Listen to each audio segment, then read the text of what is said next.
অর্থাৎ জানা থেকে অজানা নীতিটি কি সেটা সম্পর্কে আমরা আজকে জানবো। তো প্রথমে জানবো যে জানা থেকে অজানা কি, অর্থাৎ এখানে শিক্ষার্থীরা অলরেডি যা জেনে এসেছে বা যা দেখে এসেছে বা যা তারা অনুভব করে এসেছে সেটা হচ্ছে জানা। এখান থেকে আস্তে আস্তে ধীরে ধীরে তারা অজানা বিষয় যেটা তারা দেখে না সেই বিষয় দিয়ে কিন্তু তাদেরকে নিয়ে যেতে হবে। এখানে শিক্ষক প্রথমে পাঠদান শুরু করে কি করবে, শিক্ষার্থীদের কোনো পরিচিত বিষয় বা তাদের কোনো জানা বিষয় দিয়ে শুরু করবে, তারপর ধীরে ধীরে অজানা বিষয়ের দিকে তাদেরকে নিয়ে যাবে। এর কতগুলো গুরুত্ব রয়েছে। যেমন প্রথমত যে শিক্ষণ প্রক্রিয়াকে আনন্দদায়ক ও আকর্ষণীয় করে তোলে থাকে এই জানা থেকে অজানা নীতি। তো শিক্ষার্থীদের সামনে প্রথমে এমন কোনো বিষয় রাখতে হবে যে যাতে শিক্ষার্থীরা সেই বিষয়ের প্রতি আকর্ষণীয় হয়ে ওঠে, অর্থাৎ বা সেই বিষয়টা আনন্দ সহকারে তারা শিখে থাকে। যদি সেটা কোনো কঠিন বিষয় বা জটিল বিষয় রাখা হয় সেক্ষেত্রে শিক্ষার্থীরা সেটা আকর্ষণীয় উঠবে না এবং সেটা আনন্দ সহকারে তারা শিখতে পারবে না। তাই এই নীতিটা বলা হয়েছে যে তাদের সামনে কোনো সহজ বিষয় রাখতে হবে যাতে তারা সেটা ভালোভাবে শিখতে পারে। দ্বিতীয়ত হচ্ছে যে শিক্ষার্থীদের মনোযোগ ধরে রাখতে সাহায্য করে এই নীতিটি। যদি শিক্ষার্থীদের সামনে প্রথমে কোনো একটা জানা বিষয় রাখা হয় তো সহজ, তাদের আশেপাশে চারপাশের পরিবেশের কোনো জিনিস যদি তাদের সামনে উপস্থাপন করা হয় তাহলে সেই বিষয়গুলো তারা কি মনোযোগী হয়ে উঠবে। সেখানে যদি কোনো অজানা বিষয় বা তারা সেটা দেখে না সেরকম বিষয় যদি তাদের সাথে রাখা হয় তাহলে কি হবে, তাদের সেটার প্রতি মনোযোগী হবে না, অর্থাৎ তারা সেটা বুঝতে মানে দেরি হবে বা কঠিন বলে মনে হবে। সেক্ষেত্রে কি তাদের সামনে যদি সহজ বিষয় রাখা হয় তাহলে কিন্তু সেটার প্রতি খুবই তারা মনোযোগী হয়ে উঠবে এবং মনোযোগ সহকারে সেই বিষয়টা শিখবে। তৃতীয়ত হচ্ছে যে নতুন বিষয়ের প্রতি শিক্ষার্থীদের ভয় এবং জড়তা দূর করা। যদি প্রথমেই শিক্ষার্থীদের সামনে হুট করে কোনো একটা নতুন বিষয় বা কোনো একটা জটিল বিষয় রাখা হয় সেক্ষেত্রে শিক্ষার্থীদের কী হবে, তাদের মনের মধ্যে ভয় সৃষ্টি হবে।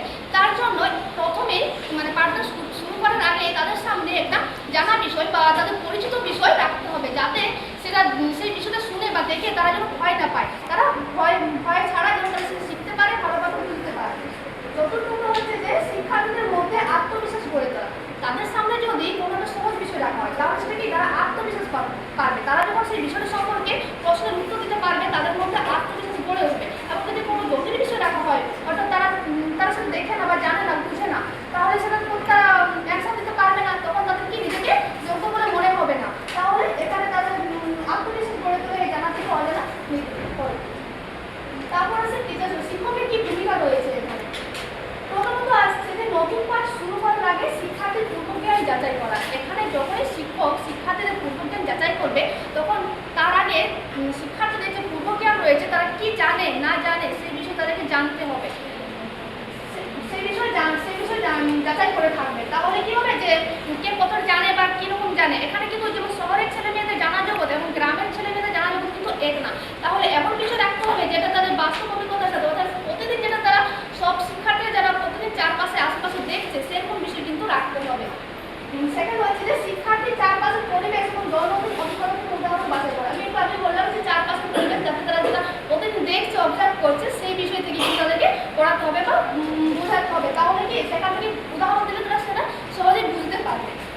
3 নম্বর হচ্ছে যে পূর্বজ্ঞান যাচাই করার জন্য বেশি সময় নষ্ট করা যাবে না, অর্থাৎ সময়ের সঠিক ব্যবহার করতে হবে। এখানে শিক্ষক যদি তাদের পূর্বজ্ঞান যাচাই করার সময় যদি কোনো পূর্বজ্ঞান যাচাই করার সময় যদি বেশি সময় নষ্ট করে ফেলেন অর্থাৎ গল্পের মাধ্যমে যদি বেশি সময় নষ্ট করে ফেলেন সেক্ষেত্রে কিন্তু এখানে শিক্ষার্থীদের পূর্বজ্ঞান যাচাই করার সময় সময়টা বেশি হয়ে যাবে। সেক্ষেত্রে যখন তাদের জানা বিষয় সম্পর্কে কোনো পূর্বজ্ঞান যাচাই করবে তখন কিন্তু শিক্ষকের ভাবতে হবে যেমন মূল উদ্দেশ্য হচ্ছে কি যে নতুন বিষয়ে ঢোকা অর্থাৎ জটিলের দিকে আস্তে আস্তে যাওয়া। তাহলে এখানে বুঝতে হবে যে শিক্ষক বুঝবেন যে বেশি সময় নষ্ট করা যাবে না, আসলে পূর্বজ্ঞানটা যাচাই করার পরে আমাদেরকে কিন্তু পাঠদান শুরু করতে হবে। উদাহরণ হিসেবে বলতে পারি ভাষা শিক্ষার ক্ষেত্রে যেমন জানা বিষয়, এখানে শিক্ষার্থীরা সবাই জানে যে জল, মাতৃভাষার শব্দ বাংলায় জল বলি আমরা, জল সবাই জানে বা সবাই দেখছে খাচ্ছে, জল সম্পর্কে সবাই জানা থাকে। কিন্তু যখন শিক্ষার্থীরা স্কুলে গিয়ে শিখছে যখন টিচার বলছে যে জলের ইংরেজি শব্দ হচ্ছে ওয়াটার তখন সেটা কিন্তু তাদের সেটা অজানা বিষয়ের মধ্যে পড়ছে। তাহলে শিক্ষার্থীরা কি হচ্ছে এখানে আস্তে আস্তে জল রাখছে তারপর জলের থেকে ওয়াটারে অর্থাৎ তারা আস্তে আস্তে ধীরে ধীরে জানা থেকে অজানা বিষয়ের দিকে যাচ্ছে। পরে আসছে যেমন বিজ্ঞান বিষয়ের ক্ষেত্রে এখানে জানা বিষয় হচ্ছে রান্না করা আর অজানা বিষয় হচ্ছে উদ্ভিদের সালোক সংশ্লেষণ প্রক্রিয়া। এখানে শিক্ষার্থী মানে আমরা সবাই জানি যে আমাদের বেঁচে থাকতে হলে খাবার প্রয়োজন এবং আমরা রান্না করি এবং আমরা সবাই জানি, কিন্তু এখানে অজানা বিষয় হচ্ছে এটা এই যে উদ্ভিদের যে সালোক সংশ্লেষণ প্রক্রিয়া এটা কিন্তু শিক্ষার্থীরা জানে না এবং তাদের কাছে জটিল বলে মনে হয়। তো এখানে শিক্ষক রান্নাঘরের সাথে যে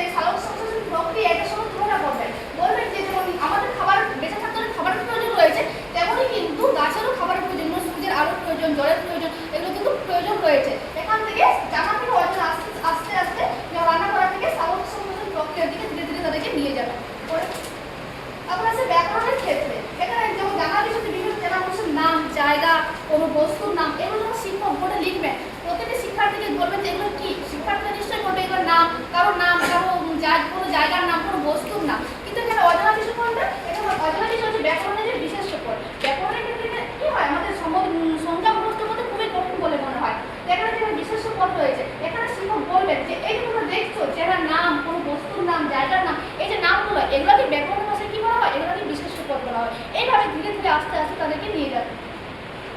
তারপর আসলাম ভূগোলের ক্ষেত্রে। এখানে প্রথমে শিক্ষক এখানে জানা বিষয় হচ্ছে যেমন নিজের বাড়ি, এলাকা, স্কুল সম্পর্কে শিক্ষার্থীরা শেখে বা জেনে থাকে। কিন্তু অজানা বিষয় কি, যেমন রাজ্য, দেশ এবং পৃথিবীর মানচিত্র শেখা।